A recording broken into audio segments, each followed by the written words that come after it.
niyo ikukumpara yung kasal ninyo noong 50 years ago, 1960? Paano niyo ikukumpara yung kasal niyo noon at sa katayuan niyo ngayon? Alin ang mas masaya?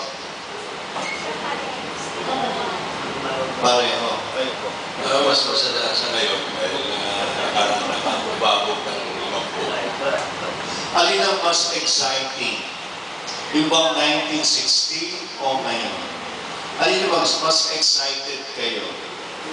Yung bang noong 1960 o ngayon? Mas excited kayo ngayon?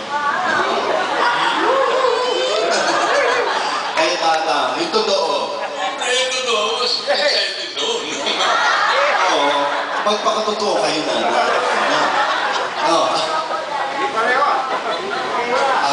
Excited daw siya dahil nandito yung kanyang mga anak.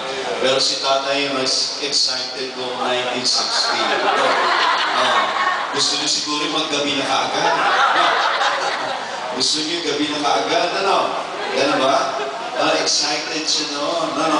Eh ngayon, ayaw niya na gumabi.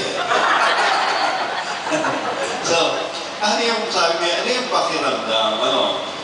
Magkaiba ng saya, magkaiba ng excitement.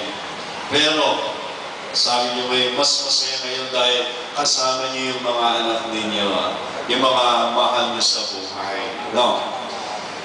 Ano po ba ang sekreto? Paano niyo narating yung 50 taon? Kayo hindi man lang nagkagaling?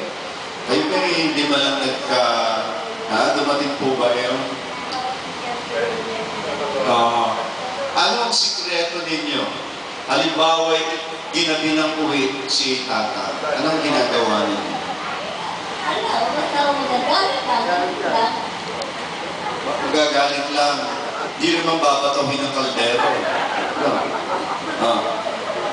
Hindi. Hindi kayo violente. No. Okay.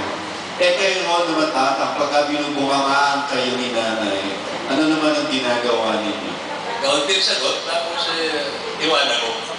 Ibig sabihin, layuan mo para wala nang sagutan. Layuan mo. Pumupunta kayo sa kabilang bahay. Ganun kaya? Layuan daw eh. Sa kabilang bahay pa kayo?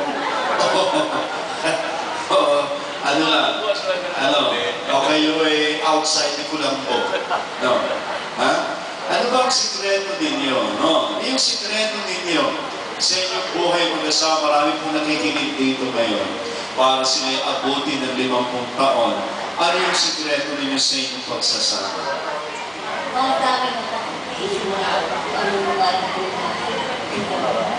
Pagtitiis. 50 taon kayong nagtiis. Dahil mo naman ang pinahirapan mo pala yung pagsasama. 50 taon nagtiis. Kaya pala nawala yung ngipin. Kakakagat ng panyo. Katitiis.